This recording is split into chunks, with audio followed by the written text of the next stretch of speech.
ગરમી હવે રૌદ્ર સ્વરૂપ બતાવશે. ઉનાળાની આકરી ગરમી પડવાની હવામાન નિષ્ણાંત અંબાલાલ પટેલે આગાહી કરી છે. કેટલાક વિસ્તારોમાં તાપમાન 43 ડિગ્રી સુધી પહોંચવાનું અનુમાન છે.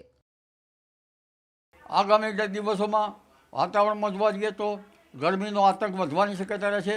ભારે લૂ ચાલવાની શક્યતા રહેશે. પંખા એસી ધમધમાટ ચાલુ થઈ જશે. પરંતુ તારીખ 12 થી 14 ગરમી જે છે એ એનું સ્વરૂપ દેખાડશે.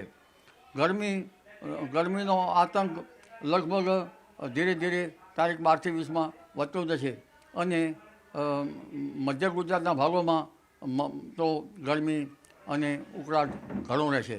પરંતુ એપ્રિલના અંત સુધીમાં તો મધ્ય ગુજરાતના ભાગોમાં, વડોદરાના ભાગોમાં, આણંદના ભાગોમાં, નડિયાદના ભાગોમાં, ખેડાના ભાગોમાં લગભગ આ ભાગોમાં ગરમીનો આંક ઊંચો જવાની શક્યતા રહેશે અને કેટલાક ભાગોમાં તો ગરમીનો આંક 44 ડિગ્રીથી 45 ડિગ્રી સેલ્સિયસ જેવું થઈ જવાની શક્યતા રહી શકે. ગરમીની અસર માણસો પર જ નહીં, પશુઓ પર પણ વર્તાશે. ત્યારે પશુપાલકોની સાવચેતી રાખવા અંબાલાલ પટેલે તાકીદ કરી છે. પણ દરિયા કિનારાના ભાગોમાં ગરમી સાથે ભેજનું પ્રમાણ વધતા લગભગ જનધનને ઘણું અકળાવશે. હવે આ ગરમી જે છે એમાં તરુવરની છાયા સારી જણાશે.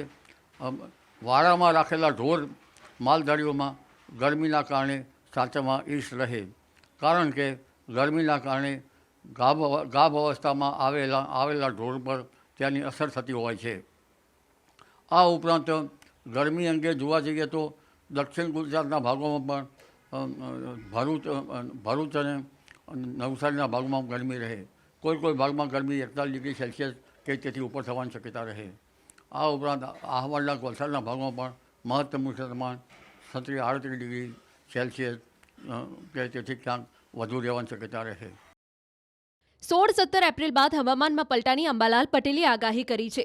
કેટલાક ભાગોમાં પ્રી મોન્સૂન એક્ટિવિટીના ભાગરૂપે વરસાદ પડી શકે છે, જ્યારે મે માસ આવતા વંટોળિયા વધી શકે.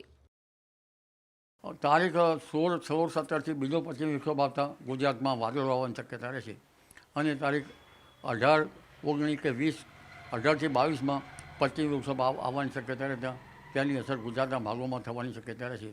વાદળ વાયુ અને કોઈ ભાગમાં પ્રી મોન્સૂન એક્ટિવિટીનો વરસાદ તો ક્યાંક છાંટા થવાની શક્યતા રહેશે. ખાસ કરીને ઉત્તર ગુજરાતના ભાગોમાં લગભગ અને મધ્ય ગુજરાતના ભાગોમાં હવામાનમાં પલટો આવે. પશ્ચિમ સૌરાષ્ટ્રના ભાગોમાં પણ હવામાનમાં પલટો આવવાની શક્યતા રહે છે. દક્ષિણ ગુજરાતના ભાગોમાં પણ હવામાનમાં પલટો આવવાની શક્યતા રહે છે.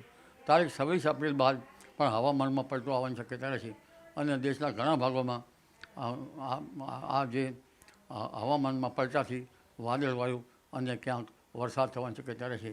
કેટલાક ભાગમાં મેઘગર્જના સાથે કરા પડવાની પણ શક્યતા રહેશે. પરંતુ ત્યારબાદ તારીખ